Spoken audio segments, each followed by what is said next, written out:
In the modern American Senate, speeches are rarely designed to change outcomes.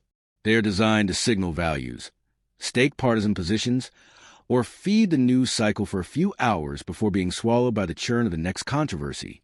What happened when Senator Chuck Schumer introduced his amendment directing the Attorney General to release the Epstein files was something different. It was not simply a speech. It was a structural confrontation between rhetoric and reality, between what politicians say when power is abstract and what they do when power demands accountability. To understand why this moment matters, it is important to strip away the noise that usually surrounds anything connected to Jeffrey Epstein. For years, the Epstein case has been distorted by sensationalism, conspiracy culture, and political opportunism. That distortion has been useful to powerful people. It has allowed legitimate questions about institutional failure, elite protection, and justice for victims to be dismissed as fringe obsession or partisan theater. Schumer's amendment, however, cut through that fog by framing the issue in its simplest democratic form. Should the government release records related to documented crimes, or should it continue to withhold them? That framing is not accidental. It removes speculation from the equation. It does not presume what is inside the files. It does not accuse any specific individual of wrongdoing beyond what has already been legally established. Instead, it asks a procedural question that lies at the heart of democratic accountability.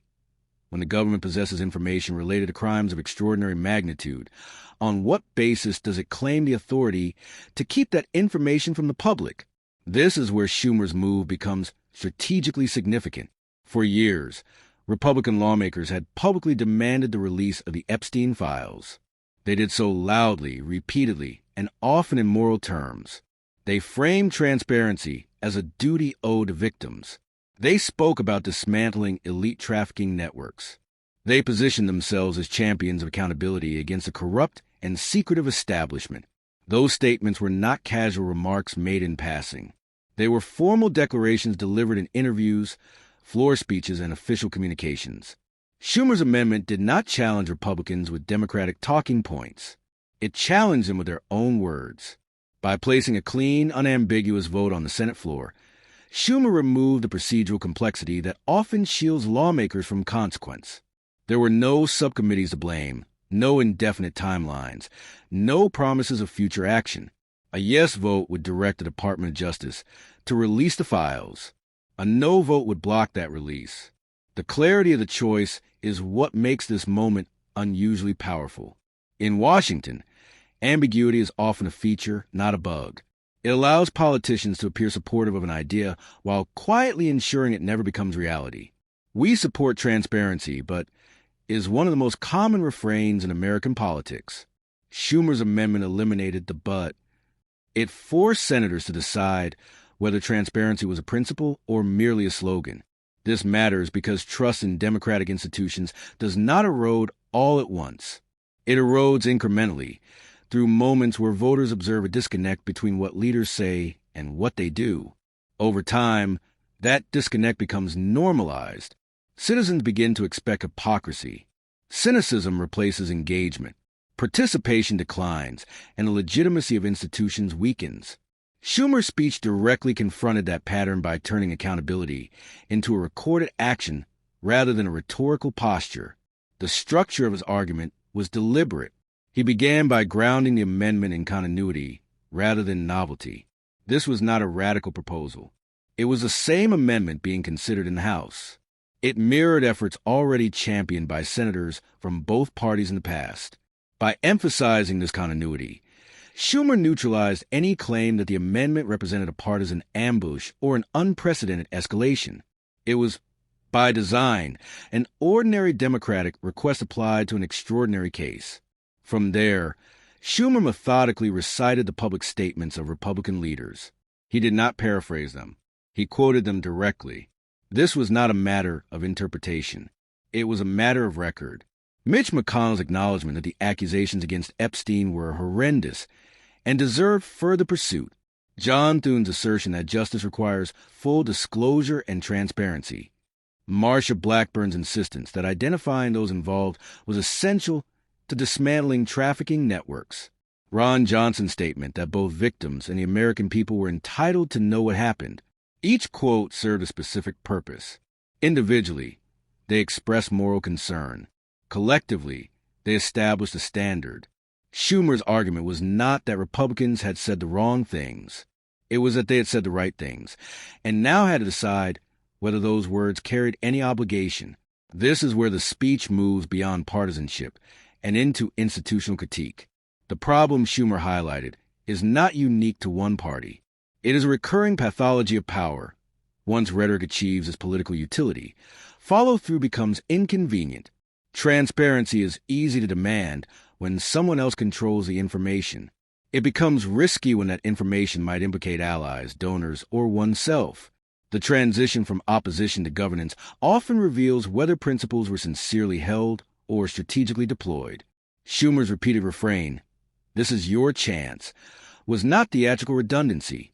It was an insistence on moral agency. Senators could not claim ignorance. They could not claim procedural constraint. They could not claim future intent. The choice was present and immediate. Vote yes and move transparency forward. Vote no and accept responsibility for secrecy. The emphasis on repetition served another function as well. It mirrored the repetition with which Republicans had demanded transparency in the past. For years, the call to release the Epstein files was a talking point, invoked whenever it served a broader narrative about elite corruption. Schumer's repetition flipped that script. It transformed a familiar slogan into an unavoidable decision.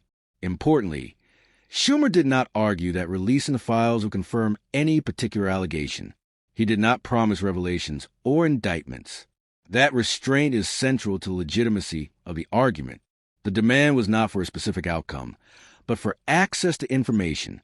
In a democracy, the burden of justification lies with secrecy, not transparency. If there are legitimate reasons to withhold certain materials, such as protecting victims' identities or preserving active investigations, those reasons must be articulated clearly and narrowly. Blanket secrecy, especially after years of public promises, undermines credibility. The Epstein case is uniquely suited to expose this tension because it already represents a catastrophic failure of institutional accountability. Epstein was not an obscure criminal. He operated in elite circles for decades. His initial prosecution was marked by extraordinary leniency. His network protection raised serious questions about how wealth and influence distort justice. The existence of government-held files related to his activities is not speculative. What remains in question is why those files remain largely inaccessible. This is where Schumer's framing becomes particularly effective. By centering the amendment on the Department of Justice rather than on specific individuals, he avoided the trap of personalization. The issue was not about scoring points against a political opponent. It was about the role of institutions in serving the public interest. The DOJ's credibility depends on perception that it does not selectively disclose information to protect the powerful. Transparency in this context is not a threat to justice. It is a prerequisite for it. The speech also highlighted a deeper democratic concern, the erosion of trust when leaders reverse themselves after gaining power. When politicians campaign on transparency and then retreat into secrecy, they send a clear message to voters. Accountability is conditional. That message has long-term consequences. It fuels disengagement, radicalization, and a belief that democratic processes are performative rather than substantive. Schumer's explicit focus on Donald Trump situates this moment within that broader pattern. The Epstein files were not merely a legal issue. They became a political symbol. They were invoked as evidence of anti-elite resolve. Promises were made to release them. Claims were made about their contents. Then, once those promises became inconvenient, the narrative shifted. Transparency became dangerous. The files became a hoax. Accountability was reframed as partisan harassment. This pattern is not accidental. It reflects a strategic recalibration when transparency threatens power rather than reinforcing it. Schumer's amendment exposed that recalibration by forcing it into the open. A no vote would not merely delay disclosure. It would contradict years of rhetoric. It would require lawmakers to either defend secrecy explicitly or remain silent in the face of their own inconsistency.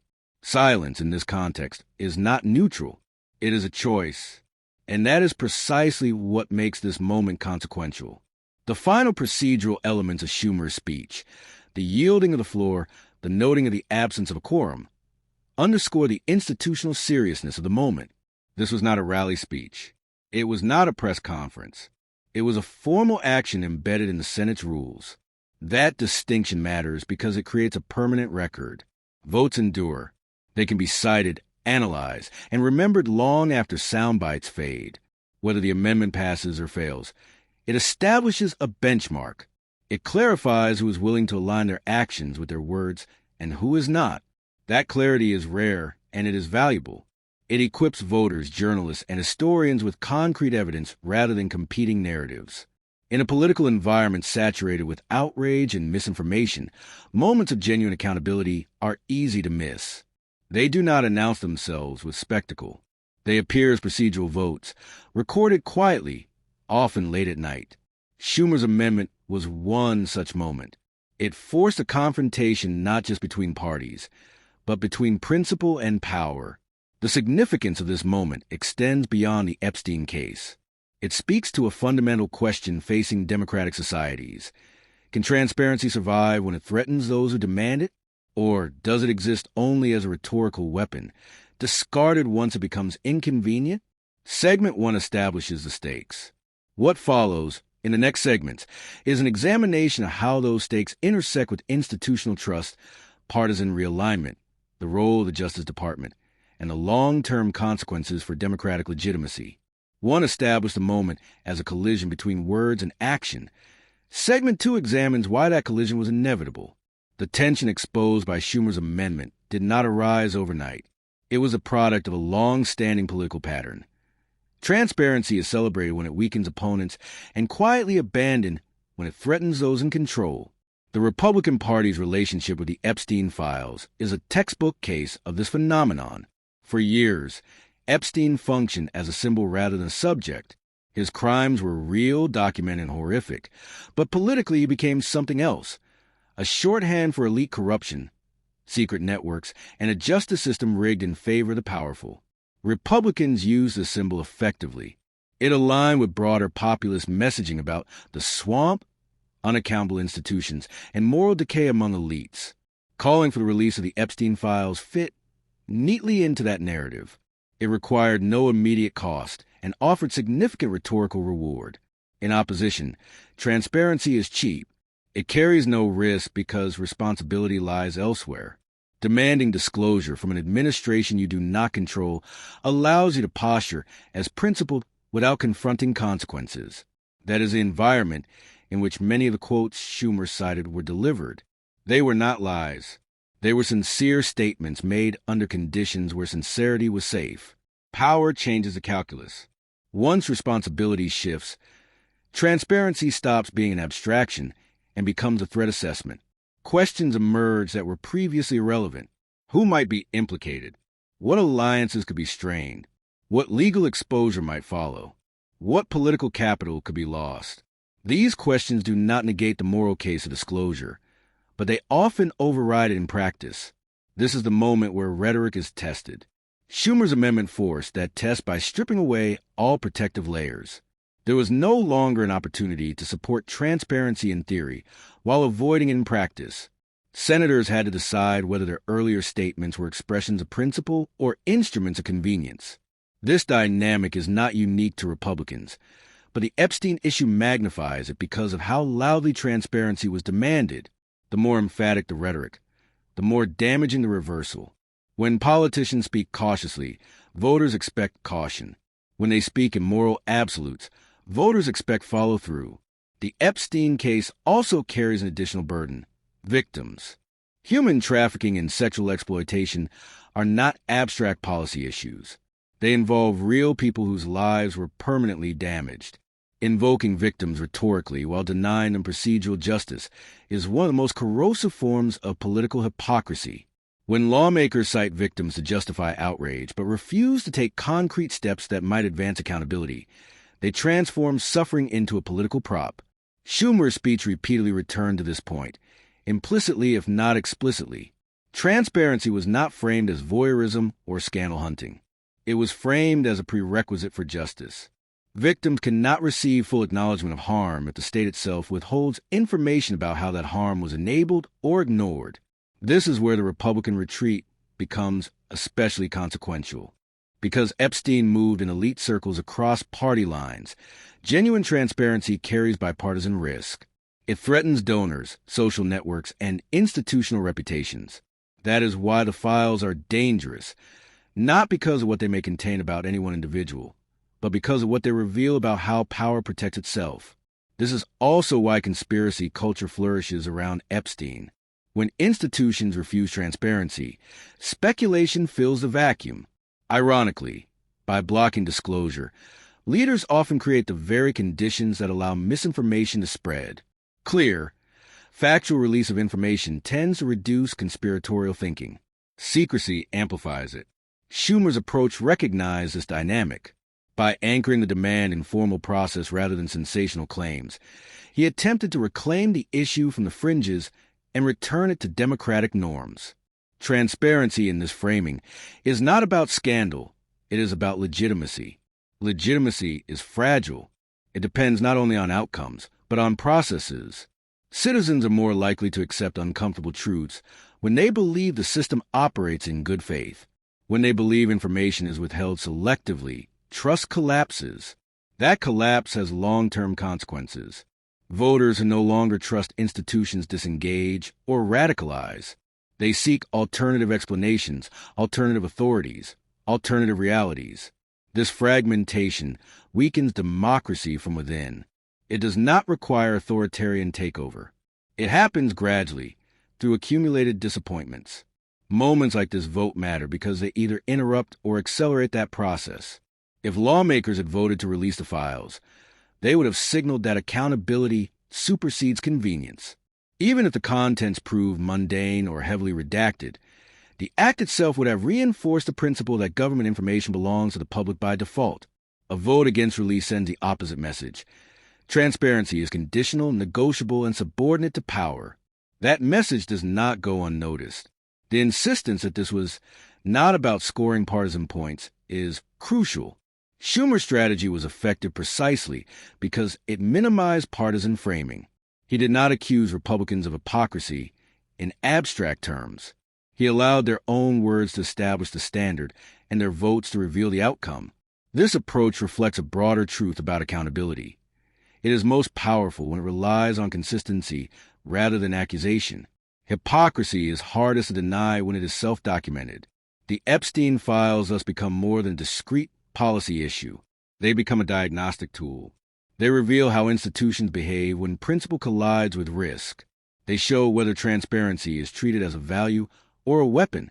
In the next segment, the focus shifts from rhetoric to institutions, specifically the role of the Department of Justice. What does it mean for law enforcement credibility when transparency is filtered through political considerations? And how does selective disclosure reshape the public's relationship with the justice system itself? When political rhetoric collides with power, institutions become the battlefield. In the case of the Epstein files, that battlefield is the Department of Justice. Schumer's amendment was not merely a political maneuver aimed at embarrassing opponents. It was an institutional challenge to the very agency tasked with upholding the rule of law. By directing the Attorney General to release the Epstein files, the amendment raised a question that cuts to the core of democratic governance. Who controls truth when the truth is inconvenient? The credibility of the Justice Department depends on one foundational assumption that operates independently of political pressure. This assumption is not naive idealism. It is a practical necessity. Without it, every prosecutorial decision, every withheld document, and every closed investigation becomes suspect. The Epstein case is uniquely corrosive because it has repeatedly undermined that assumption. Jeffrey Epstein's history with the justice system is not a mystery. It is a documented record of extraordinary leniency, delayed accountability, and institutional deference to wealth and influence. His 2008 plea deal in Florida, which allowed him to avoid federal charges and serve minimal jail time despite overwhelming evidence of abuse, remains one of the most controversial prosecutorial decisions in modern American history. That deal was not an accident. It was a result of discretion exercised in ways that favored power over justice.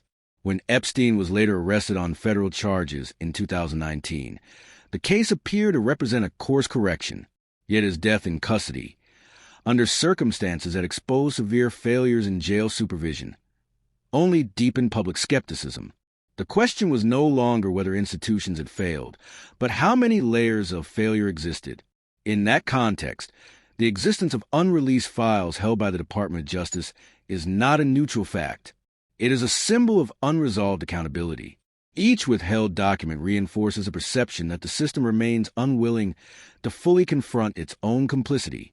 Schumer's amendment implicitly recognized this. By focusing on DOJ action rather than partisan blame, it framed transparency as an institutional obligation rather than a political favor. This distinction matters. The Justice Department is not supposed to serve the interests of any party or individual. It is supposed to serve the law. Selective disclosure undermines that mission. When information is released strategically, shared when it supports a narrative and withheld when it threatens one, the public loses faith not only in specific leaders, but in the institution itself. This erosion of trust is cumulative. It builds over time, fed by inconsistencies and reversals. The Epstein files sit at the intersection of these dynamics. On one hand, legitimate concerns exist about protecting victim identities, preserving the integrity of investigations, and avoiding defamation. On the other hand, blanket secrecy invites suspicion, especially when paired with years of public promises of transparency. The Justice Department cannot maintain credibility by oscillating between openness and silence based on political convenience. Transparency does not require recklessness, but it does require consistency. When disclosure is selectively applied, it ceases to be a principle and becomes a tactic.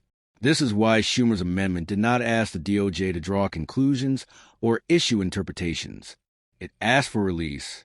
The assumption underlying this demand is simple. Facts should not be filtered through political calculation. If redactions are necessary, they should be narrow and justified. If information must remain confidential, the reason should be explicit and legally grounded. Anything less fuels distrust. The role of the Attorney General is particularly significant in this context. As the head of the Justice Department, the Attorney General embodies a tension between political appointment and institutional responsibility. While appointed by the President, the office carries an obligation to transcend partisan loyalty. In the Epstein matter, that obligation is under scrutiny. When the Attorney General declines to release files without clear justification, it invites speculation about motive. Is the decision based on legal necessity or on political protection? In the absence of transparency, the public cannot know, and that uncertainty itself is damaging. This is not merely a theoretical concern. Studies of public trust consistently show that perceptions of fairness and transparency are more influential than outcomes in shaping institutional legitimacy. People are more likely to accept adverse decisions when they believe the process was honest. When processes are opaque, even correct decisions are viewed with suspicion. The Epstein case exemplifies this problem. Even if the unreleased files contain nothing explosive, the refusal to release them ensures that many Americans will assume the worst. Secrecy, in this context, creates the very reputational harm it claims to avoid. This is where conspiracy thinking enters the picture, not as a cause, but as a consequence. When official channels fail to provide credible information, alternative narratives rush in to fill the void. Some of these narratives are exaggerated or false, but they gain traction because they offer something institutions do not: an explanation. Transparency is the antidote to conspiracy, not its catalyst. By directing the DOJ to release the files, Schumer's amendment aimed to reassert institutional integrity. It sought to demonstrate that the Justice Department does not fear scrutiny, even when that scrutiny is uncomfortable. The resistance to this demand reveals how fragile that integrity has become. Another critical dimension of this issue is the precedent it sets. If the DOJ can indefinitely withhold information related to one of the most significant criminal cases of recent decades without clear justification, what does that imply for other cases? Transparency norms are established through practice, not rhetoric. Each exception becomes a reference point for future secrecy. This is particularly troubling in cases involving elite misconduct. The The perception that powerful individuals receive special protection is one of the most corrosive beliefs in a democracy. Whether or not that perception is always accurate, it becomes politically and socially destabilizing when institutions fail to counter it through openness. Epstein's network, real or perceived, has become emblematic of that fear. The longer the files remain hidden, the more they symbolize impunity. Schumer's framing also highlighted a crucial distinction. Transparency does not mean prosecution. Releasing files does not equate to indicting individuals. It does not prejudge guilt. It simply allows the public to see how the justice system operated, where it succeeded, and where it failed. This distinction is often deliberately blurred by those who oppose disclosure. By suggesting that transparency would cause unjust harm, they shift the conversation away from institutional accountability. In reality, sunlight is often the only mechanism through which institutions correct themselves. The Justice Department's own history supports this view. Many of its reforms, whether related to civil rights abuses, corruption, or prosecutorial misconduct, were driven by exposure. Transparency forced introspection. Secrecy preserved dysfunction. The Epstein case represents an opportunity for such introspection. It invites the DOJ to confront uncomfortable questions about discretion, influence, and failure. Refusing that opportunity suggests an institution more concerned with self-protection than self-correction. This is why the vote on Schumer's amendment matters beyond immediate political outcomes. It signals whether lawmakers believe the Justice Department should be accountable to the public or insulated from it. That signal will shape expectations in future cases involving government-held information. In the next segment, the analysis turns to the political consequences of this moment. How does blocking transparency reshape public trust? What happens when voters repeatedly observe leaders retreat from their own principles? And how does this erosion of trust affect democratic participation itself? 3. Examine how the Department of Justice and institutional transparency intersect with political power. Segment 4 turns from institutions to the public itself. The citizens whose faith in democracy is shaped incrementally by moments of alignment or contradiction between words and action. The Epstein files are not merely a dossier of alleged misconduct. They are a test of whether government accountability exists in practice or only as rhetoric. Trust in government is not inherited. It is earned, maintained, and occasionally squandered. Every decision that contradicts previously stated principles chips away at the reservoir of credibility that allows institutions to function.